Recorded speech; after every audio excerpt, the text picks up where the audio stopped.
ఈ ఏడాది నవంబర్ 5న జరిగే అమెరికా ప్రెసిడెన్షియల్ ఎన్నికలు అప్పుడే వేడెక్కాయి.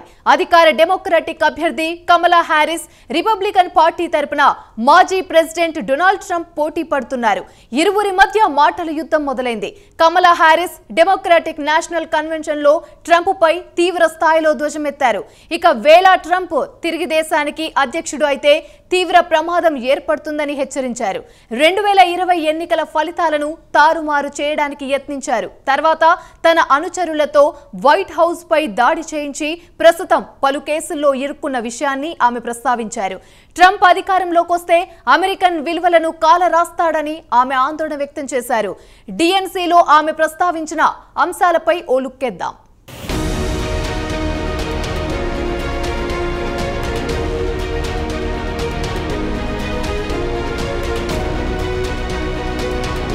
అమెరికాలో అప్పుడే ఎన్నికల హడావిడి మొదలయ్యింది. నవంబర్ 5న అమెరికా అధ్యక్ష ఎన్నికలు జరగనున్నాయి. ఇటు డెమోక్రాటిక్ పార్టీ అభ్యర్థి కమలా హ్యారిస్, అటు రిపబ్లికన్ పార్టీ అభ్యర్థి డొనాల్డ్ ట్రంప్ల మధ్య మాటల యుద్ధం మొదలయ్యింది. తాజాగా డెమోక్రాటిక్ నేషనల్ కన్వెన్షన్లో కమలా హ్యారిస్ ప్రేక్షకుల కేరింతల మధ్య మాట్లాడారు. తన ప్రసంగంలో ఆద్యాంతం ఆమె డొనాల్డ్ ట్రంప్ను విమర్శించడానికి ఎక్కువ సమయం కేటాయించారు.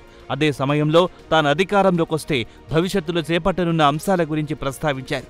ఒకవేళ డొనాల్డ్ ట్రంప్ తిరిగి అధికారంలోకి వస్తే అత్యంత ప్రమాదకరమని ఆమె హెచ్చరించారు. 2020లో జరిగిన ఫలితాలను తారుమారు చేయడానికి యత్నించిన విషయాన్ని గుర్తు చేశారు. దాని తర్వాత ఆయన ఇప్పటికీ ఆయా కేసుల్లో ఇరుక్కుని కోర్టుల చుట్టూ తిరుగుతున్నారని గుర్తు చేశారు. తన పార్టీ అధికారంలోకి వస్తే అమెరికా విలువలను కాపాడుతామని హామీ ఇచ్చారు.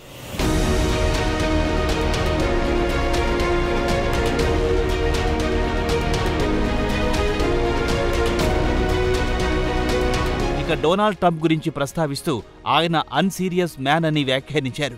దేన్ని సీరియస్గా తీసుకోరని చెప్పుకొచ్చారు. ఒకవేళ ఆయన తిరిగి వైట్ హౌస్లో కాలు పెడితే సర్వనాశనమే అని హెచ్చరించారు. ఆయన గత చర్యలను ఓసారి చూడండి.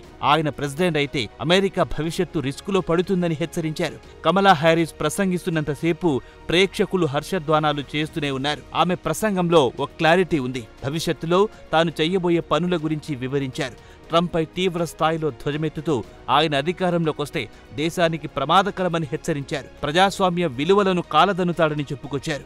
ఎలా చూసినా ఆయన దేన్ని సీరియస్గా తీసుకోరు. అన్సీరియస్ మ్యాన్ని డొనాల్డ్ ట్రంప్ను తిరిగి వైట్ హౌస్కు పంపితే అత్యంత ప్రమాదకరమని హ్యారిస్ హెచ్చరించారు. ట్రంప్ అధ్యక్ష ఎన్నికల్లో ఓడిపోయిన తర్వాత ఆయన ఎలా వ్యవహరించాడో గుర్తు చేసుకొని ఫలితాలను తారుమారు చేయాలని ప్రయత్నించాడు. అలాగే క్యాపిటల్ హిల్పై తన అనుచరులతో దాడులు చేయించాడు. అలాగే ఇటీవల కాలంలో ఆయన ఎదుర్కొంటున్న కోర్టు కేసుల గురించి ప్రస్తావించారు. ఆయనపై మోసం కేసుతో పాటు లైంగిక వేధింపుల కేసులో కోర్టుల చుట్టూ తిరుగుతున్నాడని వివరించారు. ఇలాంటి వ్యక్తి తిరిగి ఎన్నికైతే ప్రజాస్వామ్య వ్యవస్థలన్నీ కుప్పకూలుతాయి. ఆయనకు అధికారం వస్తే ఏం చేస్తారో ఒక్కసారి ఆలోచించండి. జర్నలిస్టులను దుర్భాషలాడుతాడు, ప్రతిపక్ష నాయకులను తిడతాడు, అలాగే ప్రజలకు వ్యతిరేకంగా మిలిటరీని వినియోగిస్తాడని కమలా హ్యారిస్ ట్రంప్పై తీవ్ర స్థాయిలో విరుచుకుపడ్డారు.